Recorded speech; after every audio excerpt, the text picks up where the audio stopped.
Mahala Monday, it is that time again. Good morning and welcome, and thank you so much for joining us on Mahala Monday today. The 1st of Feb, month of love, it is all happening, and it's brilliant to have you along with us. My name is Dougal, and as always alongside me, it's the month of love. There she is, Rhoda. Good morning everybody. Welcome to Mahala Monday. Quite exciting, and a new month starting with February. Wow, time is flying. I tell you what, it is absolutely, this is absolutely brilliant. But before I say that, let me just remind you, this is an interactive show. So we're live right now on YouTube, on Facebook. So you get to connect with us. We've got a great guest today for you, of course. So really, you're going to get the nuts and the bolts, the tools, whatever it is you need, you're going to get it today. So you simply interact with us. And of course, any comments or questions that you might have at Nickay Productions. It is as easy as that to get in touch with us. So yes, you did say month of love, and let me get straight into it. So we're bringing the love, because this is important. Business owners, people starting out a business. So true. All the help you can possibly think of, Rhoda. Oh yes, and you know what is so important, Dougal, because having to start a business is very overwhelming, and you always want the expert out there to be able to say, what must I do? Where, dodge this bullet, dodge that bullet, and need that assistance. Somebody take you by the hand and say, okay, let me show you how. So. And I think that is the important thing that you've just touched on, because if every sort of business owner, and I mean, you're thinking survival. How do I grow?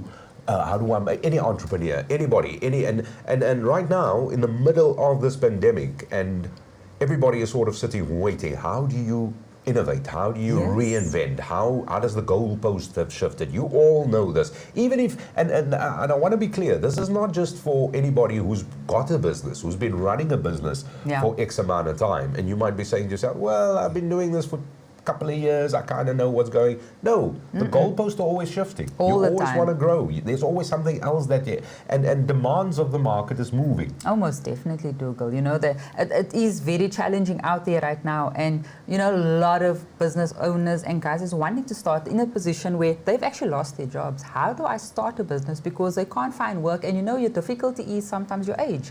I mean, having to find work again once you've been retrenched with this COVID. How do I take that next step to be able to say, you know what, let me look at maybe making my routines, and making that into a business. How do I actually do that? What steps do I take? And this is exactly what the show is all about today.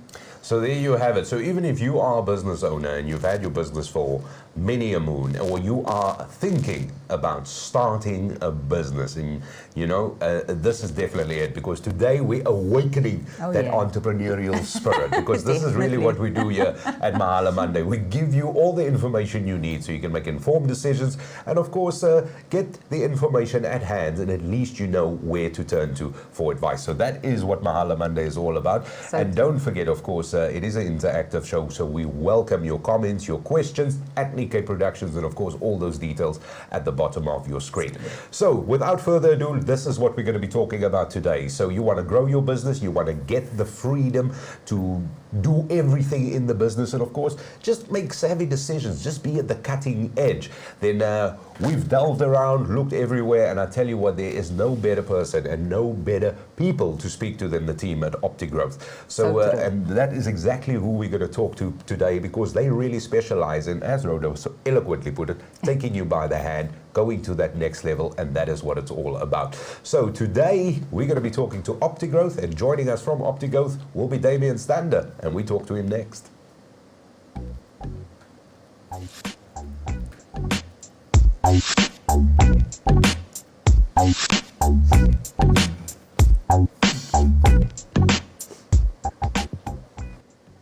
Good morning, Damion. Welcome to Mahala Monday. Thank you, Rhoda. Nice to be with us. Always good to start a new month on the first day on a Monday. Oh yeah. So, Damion, we're going to get straight into the nuts and bolts on what our discussion is today. And, the discussion we'll be having is guiding our business owners and, taking a task of growing and turning around a business and build it to a successful business enterprise. And this is what our discussion is about this morning. So we're probably going to jump right into this and start discussing this. And, having you as an expert here is brilliant, and helping our guys out there reading and listening to this today to be able to assist them on making those informed decisions on what next. Awesome. Well, firstly, thanks for having me, guys, and thanks for the invite. I think the first point to talk about is the fact that most business owners and entrepreneurs tend to be very good at doing a single thing, as in, photography, videography, electrical engineering, whatever it may be, right? And what we often tend to forget is that most businesses tend to have or should be falling back on a foundation of practices or good practices, right? And Optigrowth as a company, it was established to try and help business owners, particularly people who are experts at what they do, but might not understand the sort of business aspects around that, to grow and put together the building blocks of building their own companies. So today's discussion is all just about how do we build a strategy and how do we better understand about building your company brick for brick, or building this platform where effectively you can grow and to move forward on.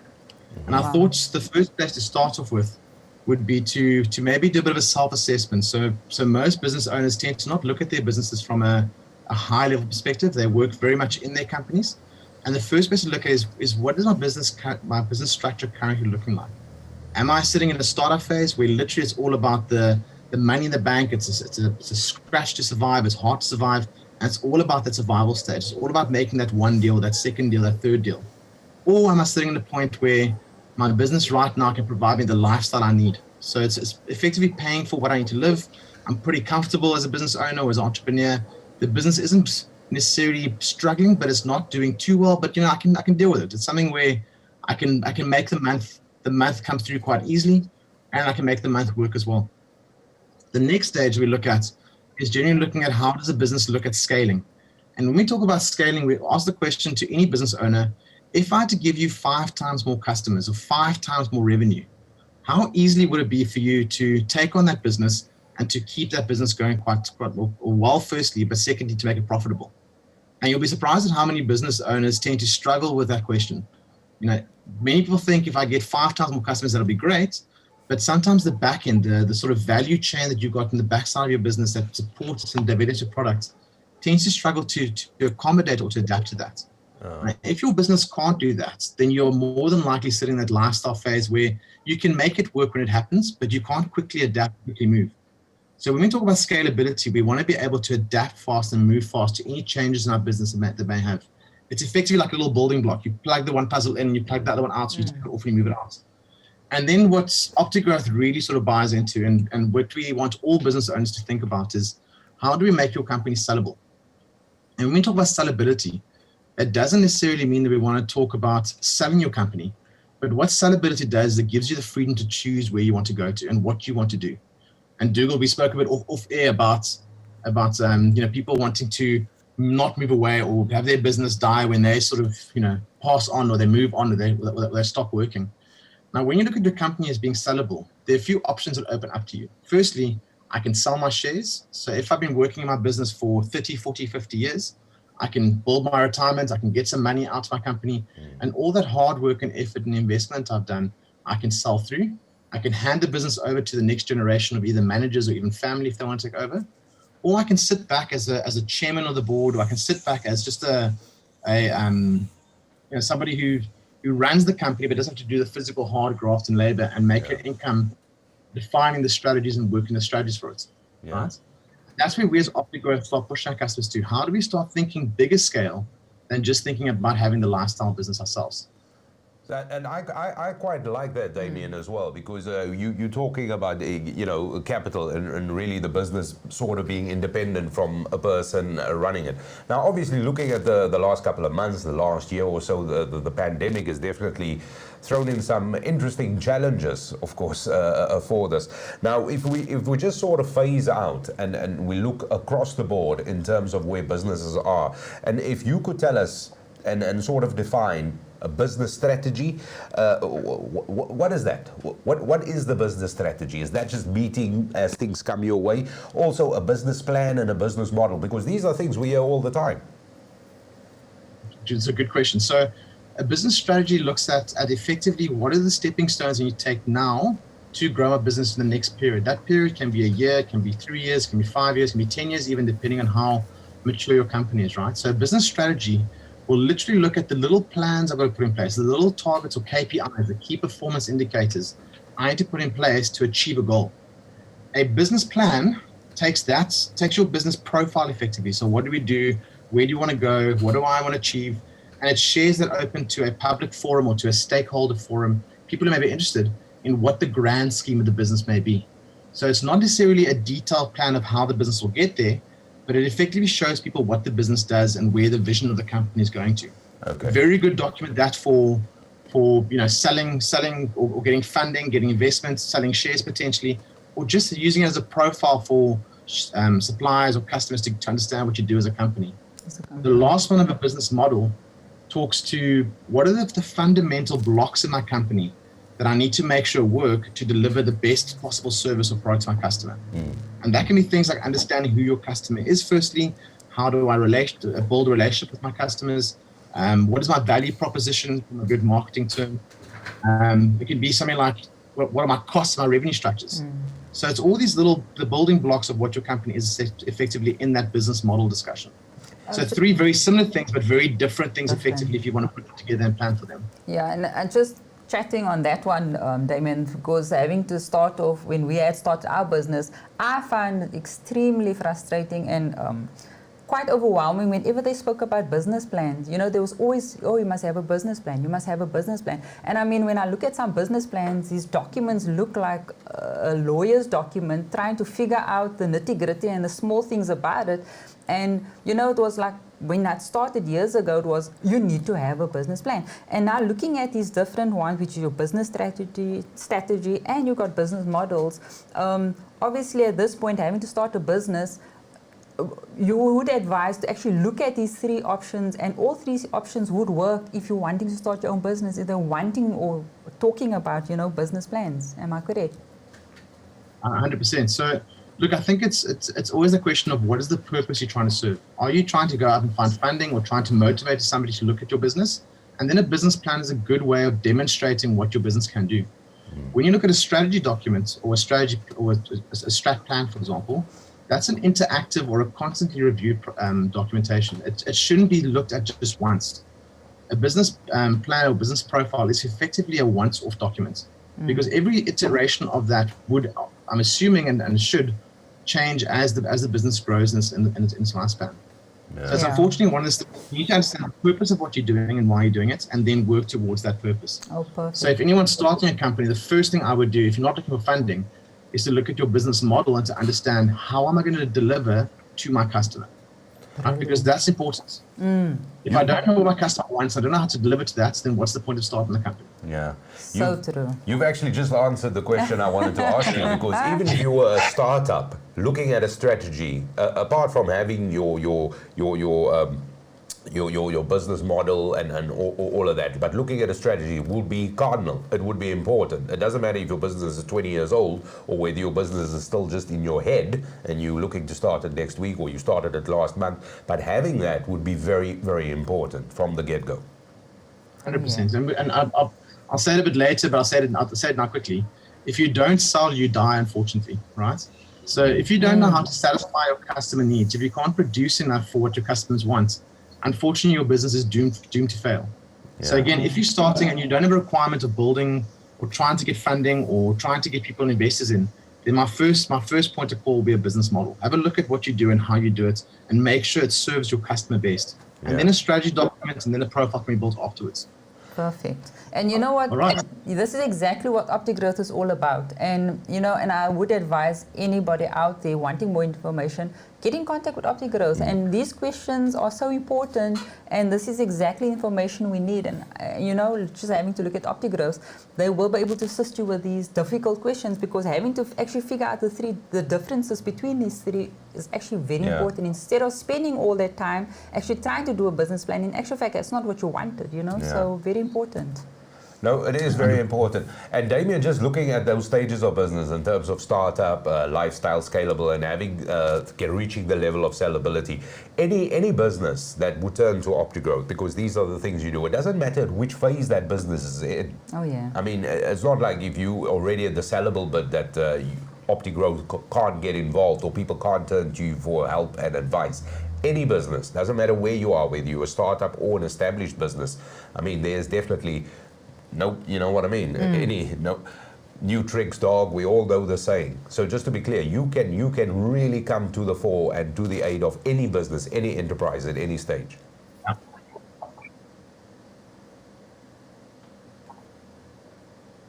Yeah, so we have an offering for anyone who wants to start the company. We've got something called a group mastermind where any business owner can have a look and a chat. Or we've got our one-on-one sessions where more bigger businesses can have one-on-one interactions to sort of define what they need and where they need to go to. Okay, perfect. Right. And just a question quickly.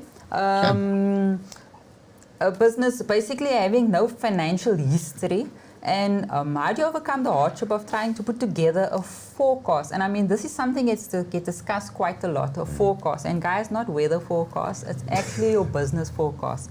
And if you could just give us a little bit more details regarding that, and not having that finances and having to create this forecast. What is that all about for those guys wanting to start their own business as well? And for those that actually has a business, because I think a lot of guys actually don't have it, even if they got a business. It's a very good question, but I definitely touched on that in the next slide. So I just want to run through the slide, and I will get there because it's a really good question, that one. So I think what we also need to understand is with most businesses, I'm just going to flick through it quickly. Yeah. That with most businesses, there are certain areas of risk we have to understand. So when we look at a sellable company, any business investor or any someone looking to buy into a company will ask questions about, is your financial planning and management in order, right? Can you scale, and are there growth opportunities in your company? What is the risk of focusing too much on one key supplier, key employee, or key customer? Because if I remove one key customer, one key supplier, one key employee, does the business falter or fall? Now, if you guys think about it, most business owners tend to be that one person in the company who does everything, right? So if I remove the business owner from the business, does the business survive? And if it doesn't, that business is effectively worth zero. It's worth nothing, right? So we need to try and look at how we can try and build the value of a company, and then, of course, look at that sellability stage. And mitigating that risk of one key person being involved is one of those key elements to that. Cash flow is a no-brainer. If you don't have money, unfortunately, if you don't have cash in the bank, you're going to really struggle to spend and invest in things. The second or the fifth one in line here is looking at something called recurring revenue. Now, recurring revenue is something where your sales become more predictable. It's effectively a predictable income stream, and that can be through things like retainers, so contracts. It's a way of me not having to go out and sell as hard as I do for a single sale, but once I sell once, that sale comes through every single month for my business. And the better I can build recurring revenue, the less risky my business becomes as well. The third last point is how differentiates my business. Is my business different to what my competitors are? Because if I'm just the same old company to what my competitors are doing, then that means my clients will be able to quickly substitute and change between me and my competitors. I need to make sure that my business remains sticky for what my customers need. And the only way to do that is to market that correctly and to work it out as clear as you can and show your customers what you're doing differently. The second last one is looking at how do we build a referral customer base. And the third and the last one is, do I have the company structure that allows my business to be successive? As in, is the succession plan going through? Do I have employees who are working through and taking over tasks? And am I able to delegate tasks to my employees where they can take over the functions that I have to do as a business owner? So relieving me of the operational pressures and focusing on moving my business forward from a more strategic perspective as well. All right. So Rhoda, so I'm going to skip that off. You've spoken about already. So Rhoda, to your question, we need to also then consider, how do we start moving the business forward, right? Yeah. We've got to have strategies. We've got to implement those strategies with speed. And we've got to make sure that when we start implementing strategies, they are intentful, right? And I know it's probably not the right word, but it has to be done with intent. We've got to make sure we are absolutely committed to that strategy and there's absolute focus to doing it, right? If there's not that focus, for me as a business owner, then there's no ways that strategy will come through and move through. The third thing is I've got to be transparent. And transparency is transparent with my suppliers potentially, transparent with my customers to some extent, but most of all, transparent with my staff. I've got to make sure my staff understand why I'm doing it. I've got to make sure that they're influenced in the way that I want to do it as well. And by influencing, I mean not badly, but influencing them in a way that they buy into it and they work towards it with me. And the last part is I need to create an environment for cooperation. And again, when we say all parties, we don't just talk about your staff, we talk about your suppliers because they're a big part of your business. You know, most businesses can't operate with a very strong supplier base. We also need to make sure that our customers understand that when I start a change in my business, they are either part of it or they're not part of it. So an environment of cooperation is vital, especially when we start building or changing things around. As we grow from a starting company to a bigger company, we've got to make sure that we push those things through as hard as possible as well. All right. So, yes, no, please continue.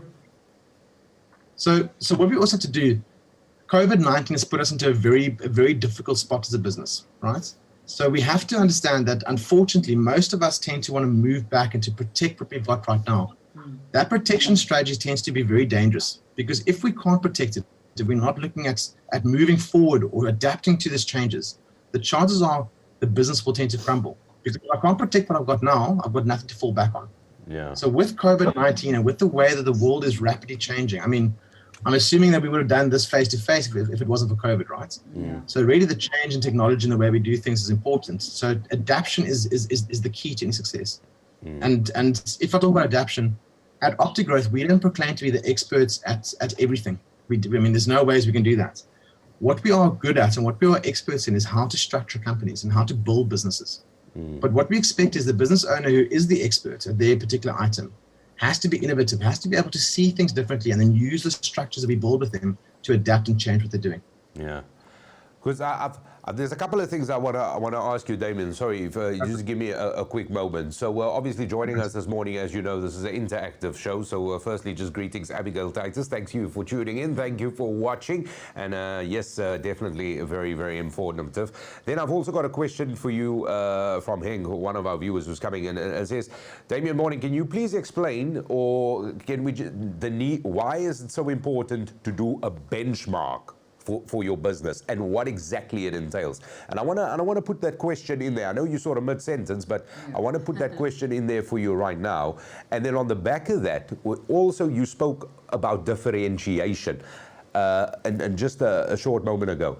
Can you give me another example? When we say differentiation, is this also speaking to making your product delivery better, your service delivery better, sort of really distinguishing between you and your customers? Is this like the added value? Is that really what you meant with that? And also, if you could explain benchmark to me. I'm sorry, I know it's loaded, but yeah, Mahala Monday, it's extra.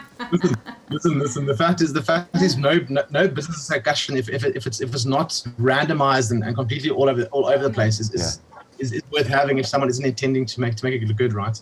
So the question about benchmarking, the reason why it's important, and the only way to explain it easily is if anyone's ever done a fitness exercise or someone's tried to do anything with regards to getting healthy, getting fitter, we've got to start somewhere, right? And we've got to do something to understand that we're getting better. And the only way we can do that is to do a benchmark, right? And what a benchmark looks at is what is the current state of the position or the environment or the business I'm in right now. Am I in a good state, a mature state, an immature state? Can I put a score to that? Can I put a metric to that? And the same with fitness and business is we've got to make sure that we understand what that position is right now. So when I start progressing and when I start looking forward and growing, I can always revert back to that position and say, have I improved from there? So doing a benchmark is important because I want to know where do I come from and where I'm at this point in time. Is it worse or is it better? If it's better, why is it better? If it's worse, why is it worse again? And can I make the adaptation to that? And sorry, Damion, and looking at the current situation with the COVID pandemic, having a benchmark is more important than ever before. 100%. And look, more than likely, if we did a benchmark before COVID and now, a lot of business would have taken quite a big step back in their business benchmarking. They'd probably sitting a lot lower, and there's nothing wrong with that. Is it bad? Is it tough? 100%. But it's definitely not going to be the end of the world if you take a few steps back in your business growth or your business life cycle at the moment, because the whole world's been affected. There's changes in our economies, changes in our political environments that we just can't control. So the question will be, can we understand that? Can we adapt to that? And can we now move forward again from this current position now? Yeah. Wow. And Damion, sorry, and just touching on that differentiation, this is any sort of value that you would add with your product and services that you supply. So some products and services can make it a lot easier, right? So it's a wording change, it's a way I sell it, right? And some products can naturally just be different. So if you've got a very niche product or something that's not done quite regularly, it's quite easy to be different. The problem comes in is if I'm a coffee salesperson or if I'm a bread salesperson, how do I then differentiate? How do I make my company stand out from the crowd? And you mentioned earlier the things we do versus the things we sell sometimes, right? And sometimes the service I give over what I'm actually selling can be a differentiator. The fact that the customer understands what's in the product or what's in the service more so than other companies or my competitors can also be a differentiator. But effectively, it's just the point of understanding what your customer needs and how to display it. Easy example, Woolworths, Pick n Pay, Spar, and ShopRite effectively all sell the exact same things, right? They all sell bread, milk, sugar, honey, coffee, tea, whatever else it is. They just do it differently, and they advertise differently, and they produce it differently, and that's how you differentiate. That's the key concept of differentiation. Yeah. No, thank you. Right. Thank you very much for explaining that, because it is sometimes a tricky one. I think it is a tricky one, and especially if you're starting out, in a brand new business. So we were talking about forecast, and as Rhoda said, it wasn't a weather anything like that, which is what I think. But. 100%. So forecasting is one of those real things we struggle with our customers. Our customers don't like doing it. It's not something that's exciting, because it's actually quite terrifying to some extent. But before we talk forecasting, we've got to understand what financial management looks at, right? Okay. And the first thing is there's two varying aspects with regards to financial management. The first one is accounting, and accounting focuses on what's happened in the past. So it's all about record keeping. It's all about understanding the business's current state, and is the business profitable, and does the business model work. The next stage is your financial stage, and that looks at what am I going to do in the future with the cash I'm getting to make this business work. Where am I going in the future? And financial management is about future looking, and accounting is about historical data, right? So when we look at forecasting becomes important, because that's the target I'm setting myself for where I want to go into the next year, 2 years, potentially even 6 months, depending on how things change, like COVID. But what does the future look like for me? And forecasting is difficult because there's no guarantee it'll happen. There's nothing I can do to make sure it does happen with regards to some sort of certainty. So it's always hard doing that. But effectively, what we see it as is what targets I set myself. Yeah. What do I want to do? And the more we do that, the more we test ourselves on that, and the more we implement those sort of structures, the better we become at it. Yeah. So after 4 or 5 years of doing an annual forecast, the chances are you should get better at it. You should know your business better. Yeah. And I think that's where business owners need to also just make sure that they don't fall in the trap of just sitting back and doing nothing. Yeah. Rather try something, even if it's really basic. Try something, put it down, and see how it feels, see how it fits. Yeah.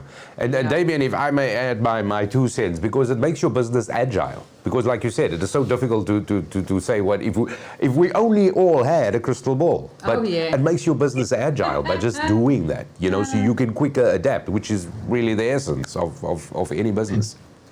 So what we don't often think about is when we do a forecast, right? We want to put down firstly something that's achievable. It has to be relevantly achievable or relevant to and achievable, but it also has to be quite ambitious. So we want to make sure that it scares us a little bit, right? Yeah.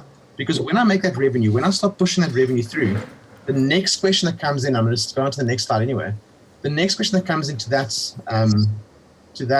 discussion is, can the business structure I've got behind me support that revenue, right?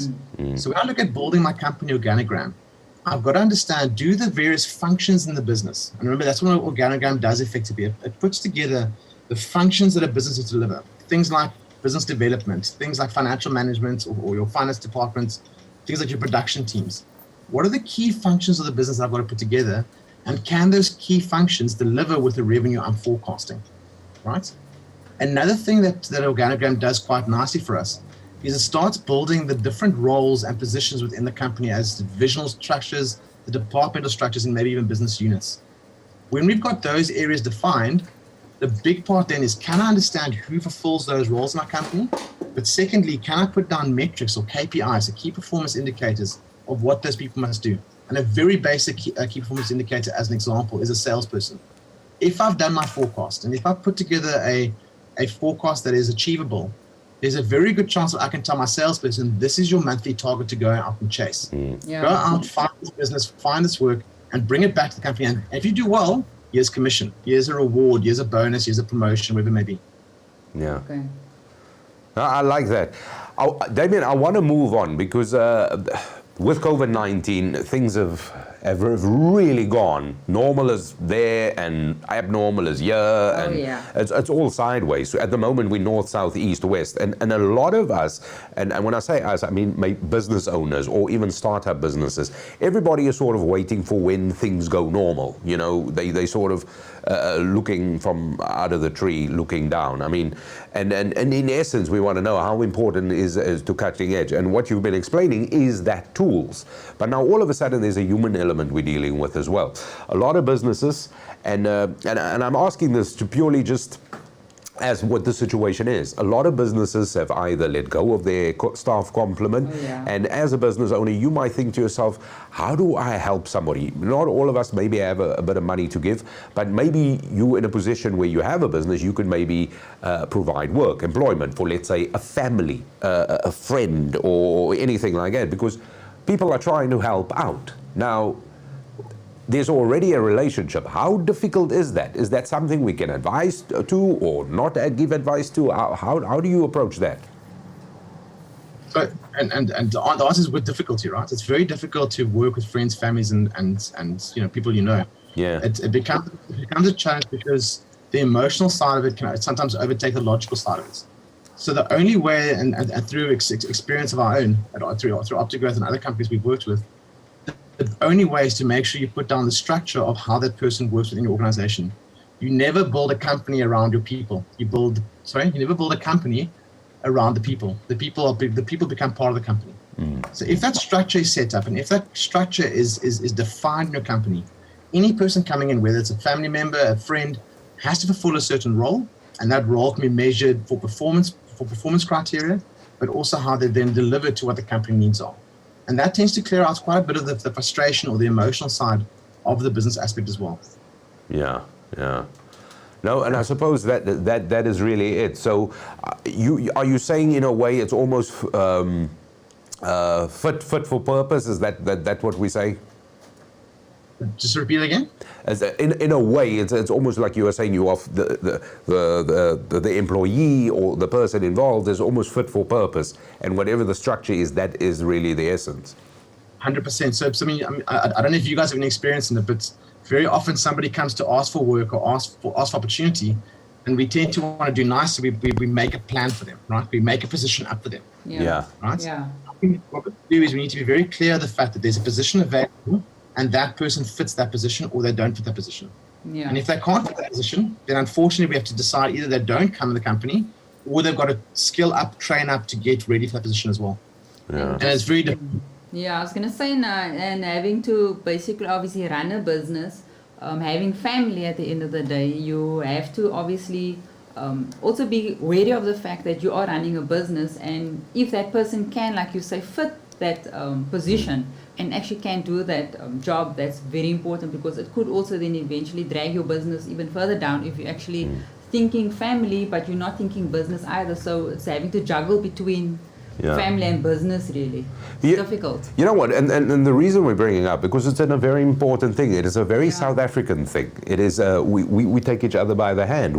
That is our makeup. That is our DNA as a society. Yeah. So it is a very, very important thing. And I know of many businesses where there is family involved in the business. I know that, and especially now, I think that demand would increase as a result of the pandemic. Yeah. I think that demand would increase. So it is very important to differentiate that, and of course, to understand that. So Damion, thank you very much for that. But this is where it gets exciting, because we're talking revenue models, how you make money. This is it. So just before we get there, I think another point that we've been talking a lot about with our customers about company structures is, when do I start letting staff go? And it's a very tough discussion to have, right? Difficult. So when we're in a situation where our revenue is falling, our staff are no longer working as much as they should be because there's no money or there's no business to work for anymore. Yeah. At what point do I start cutting staff or letting staff go? And it's a very tough discussion, because like you said, Dougal, in South Africa, we very much want to hold hands. We want to make sure that we look after each other. The problem is if we hold on for too long with particular staff members who are no longer needed in the company, the risk is the business closes down and we shut out the staff members who are still needed. And it's a very difficult thing to sort of talk about or to put on the table. Is do I sacrifice, and by sacrifice I mean let go of a few staff members to make sure the business survives, and to keep money coming into my key employees' accounts, right, and to keep them surviving? Or do I hold on and eventually the business shuts down because we're actually not making losses? Yeah. And I think that those discussions, again, we go back to the foundation of building a structure, building the job descriptions, understanding what each role needs to do. That decision becomes a lot easier, and it takes a little bit of the emotion out of it at least. Yeah. Okay. No, that But is. to your excitement, So yes, revenue models. You Revenue said it models, right? earlier. You said I must remind you if you don't say it. so with regards to revenue, if you don't sell, unfortunately, if you don't sell, you die, right? Yeah. Any business who's not getting money in, more than likely is going to struggle to survive. And the first thing we have to consider doing is how do we create customer value? What is the things we're doing to satisfy the customer's needs? And more often than not, any business is making a customer's life more simpler. So what do I do my company that identifies the need of a customer and brings it down to more simplicity? You think about, again, if I go back to the Woolworths, the Pick and Pays, the ShopRites and the Spars, the need they're fulfilling is not food. The need they're fulfilling is I can quickly pop in somewhere and get everything that I need. I don't have to go to the farm. I don't have to go to my garden and pick something out. I don't have to go hunt for meat. I can literally go to one place and I can find everything I need. So they're simplifying my effort in finding food, right? So understanding what value I'm adding and understanding what I'm simplifying for my customer already helps me sell better, right? And make more money. The next part is understanding the marketing effort, right? So what does the brand do? How does the brand look? And what solutions do we put out there, right? Now, no one can run a company or a business with just one service or one aspect and not talk about the solutions they offer around that.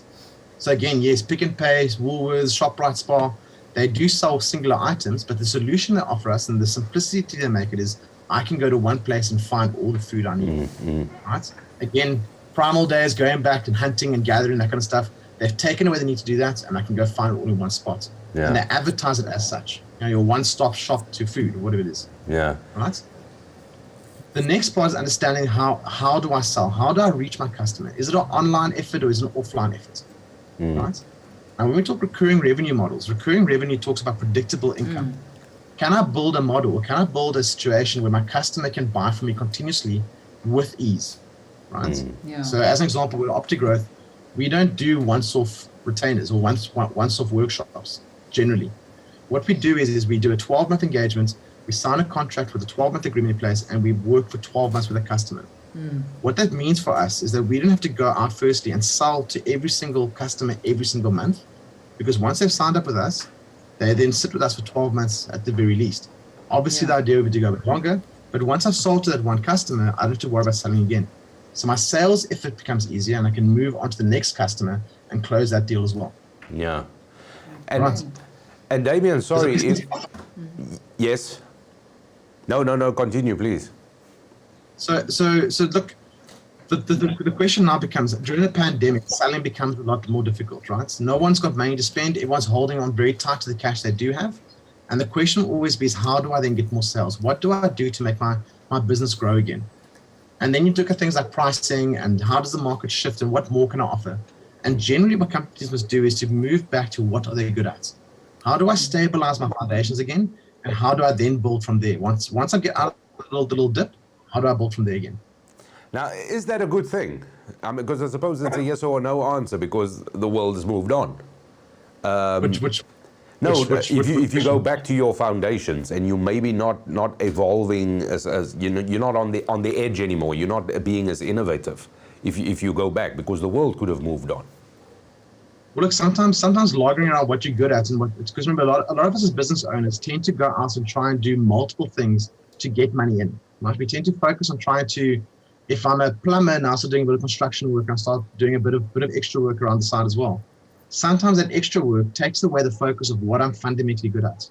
Yeah. And during times like pandemics, while we need the money, the focus should be what am I good at and what can I do now? Because growing that basis again, the foundation, tends to be a little bit better than trying to do everything.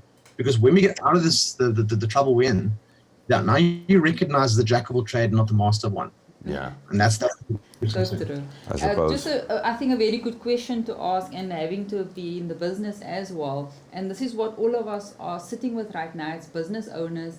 Is it a good idea to actually drop your price with what's happening in the markets at the moment? Could you give some advice on that? Would it be a good idea? Because it's a very difficult decision sometimes, And Damion, sorry, to add to that, if everybody, whatever you're answering, but I also want you to answer it from this perspective, what if the whole world is dropping their prices? What do you do then? So in our opinion, dropping your prices is never a good idea, right? Unless it's a strategic plan to get back into the markets, right? But then that readjustment needs to happen quite quickly as well. So unless your plan is to enter and to really push through the market again, then dropping your prices might be a good idea. The negatives about dropping your pricing is that your product can seem cheap, and none of us want that. We never want to have a cheap product.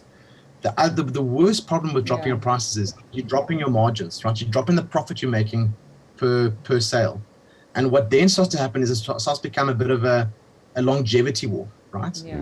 Now, the longevity war talks to, if I'm a small business owner and there's a bigger company who's competing with the same industry, they can outlast me. They can cut their prices as much as they want to. They can price me out of the market, and I can close my business down, and they can then revert back to their pricing again. And the risk is, as soon as we start looking at price cuts, we start entering that phase of concern where there's a good chance that I might not last because my competitors can outweigh me. Yeah. Now, considering all of that as it would be, what happens if you can't pay your suppliers, Damion? The people you owe money to. What happens then? How do you approach that? And I'm sure many a business find themselves in that situation. Many of them do, and the worst thing you can do is to keep quiet. The worst thing you can do is to not say anything. So the only advice I can give, again, it depends on suppliers and your relationship with them, is to open a conversation with them.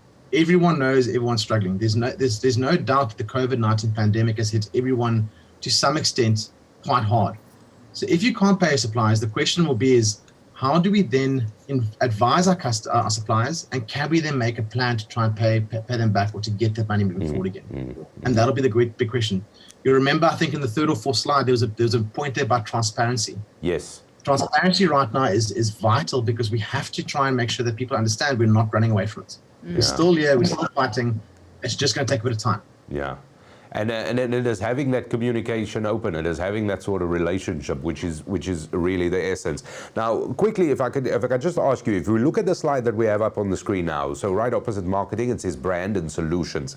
And under solutions, would it be fair to assume as well, as the market is moving on, as demands have changed, and especially, and I'm only saying that as a consequence of the pandemic, how important is it for suppliers, for business owners, for whatever your service, if you're selling service, if you're selling product, how important is it to communicate with your customer base? To ask, what is there that I can do more? How important is that? Would that also fall under a solution? Because I kind of think that's like being very trendy and innovative.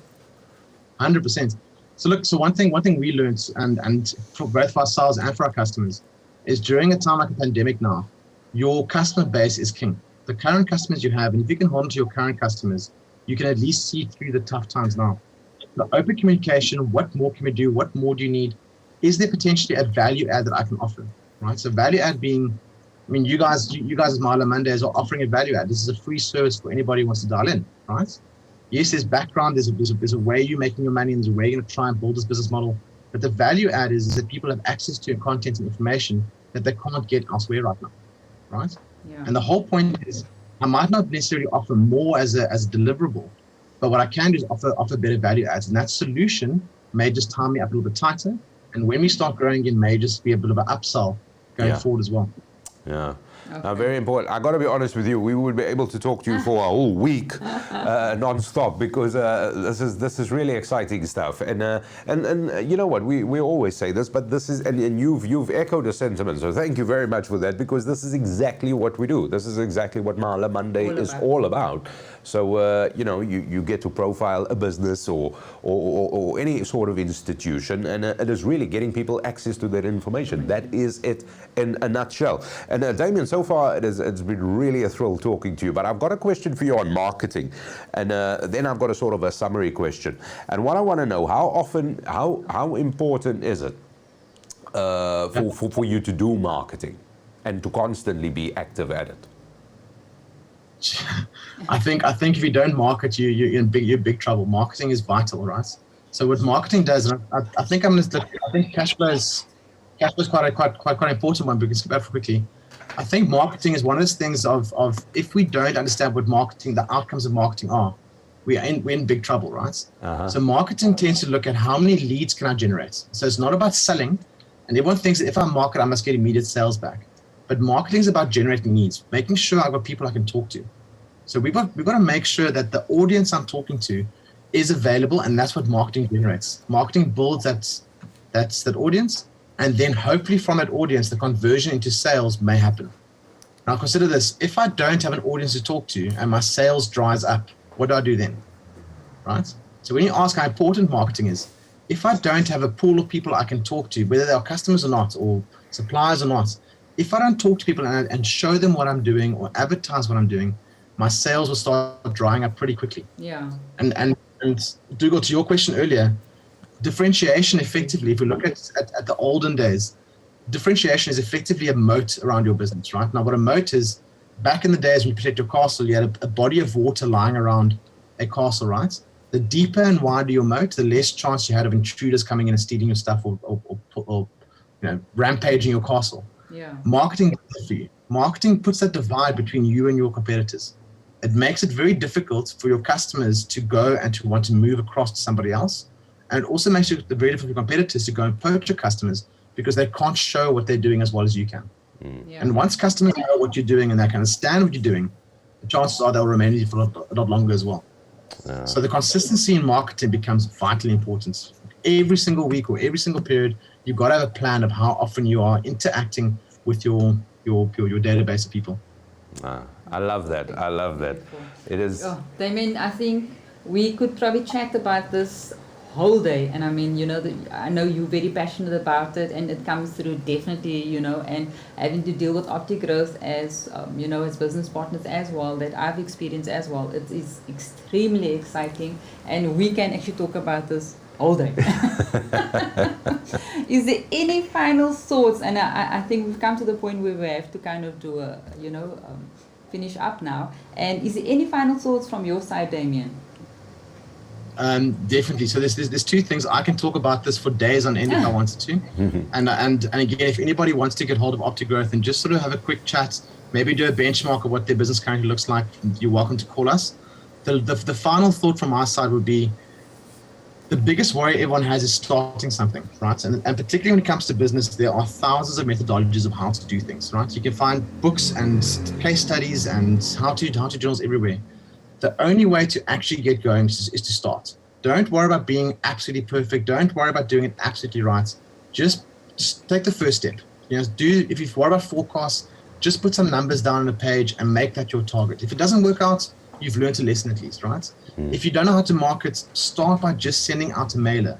It might not be very good. It might not be the best thing at first, but you'll mature through the process and you'll start building the confidence, and you'll start reading up about things you do, and the maturity will start growing then. And sorry, the very last thing is, we have to remember that no business is a success overnight. Many businesses take 20 to 30 years to start showing up what they actually are good at. Amazon was started in 1994. It's now the biggest company in the world. It's almost 16 years later, right? Microsoft, Apple, they all started out of garages. They all took their time to grow. They didn't just become a multinational corporate within 2 or 3 years. It takes time, unfortunately, and it takes learning. Yeah, and it's a lot of building blocks in the process, as you've alluded to. But Damion, it has been an absolute pleasure having you. Damion Stander, of course, a partner and executive director with Optigrowth, and it is very easy to get in touch with Damion because you simply go to their website. Damion, am I right? It's optigrowth.co.za. 100%, yeah. Is that it? Yeah. So easy enough to get in touch with. Damion, we would really like to thank you for your time. It has been an absolute pleasure talking to you this morning, of course, and sharing some insights, because we know there are many business owners and many enterprises, of course, and we all need a bit of a hand. We all need a bit of a push, and at least we've done our bit. Optigrowth can certainly put you in line with getting those steps and achieving the goals that you've had. So Damion, once again from our side, thank you very much for being part of Mahala Monday. Thank you for your contribution, and thank you for your wonderful insights for today's episode. Thank you, mate. Thank you for hosting. It's an absolute pleasure, guys. So there we have it. Damion Stander, folks. He is a partner and executive director at Optigrowth. Rhoda, there was a lot of things that he has said there. Of course, getting the building blocks out. And it might seem as basics, but it is, and I don't want to say it's complicated, but if you follow the advice, and more importantly, since every business's challenge is different, the demands are different, your market is different, your environment is different, then you've got the pandemic being thrown into all of this. So everybody's got different needs and different challenges. And a business and a company like Optigrowth, they sort of that business confidants, because they help you to grow, to have the freedom and have control, make the right steps, and this is where they come in. So it is cardinal, it is important to have that business confidence. We all have a best friend. Oh, yes. You know, somebody you lay off. This is Optigrowth. Yeah. This is what they do. I can vouch for that, Dougal, because having to start a business at the end of the day, you need that best friend. You need somebody to talk to. And you know what? Your best friend necessarily is not that person that, that you can actually speak to because they don't do business. Yeah. You actually need a business partner, somebody can talk to you about business. Yeah. And I'm not trying to grudge it and say like be the therapist or anything like that, but this is it. That is that guidance. This is the hold me by the hand, the big brother, if ever you wanted it. Simply go to www.optigrowth.co.za. What an interesting discussion, and thank you very much for your comments, for your shares, of course, and your contribution to this episode, which has been absolutely brilliant. And thank you once again to Damion Stander from Optigrowth, partner and executive director there, for joining us. So you simply go to optigrowth.co.za for all the information, and definitely have a word with them. Definitely chat to them. It is absolutely brilliant. So Rhoda, that is it from us for today. Thank you very much for joining us on this episode of Mahala Monday. And as Rhoda always likes to say, don't forget to like and share this video. And we will see you soon. We'll be back here at Mahala Monday with another fascinating, informative, and the right kind of episode that you need. But thank you for watching, and thank you for joining us today on Mahala Monday.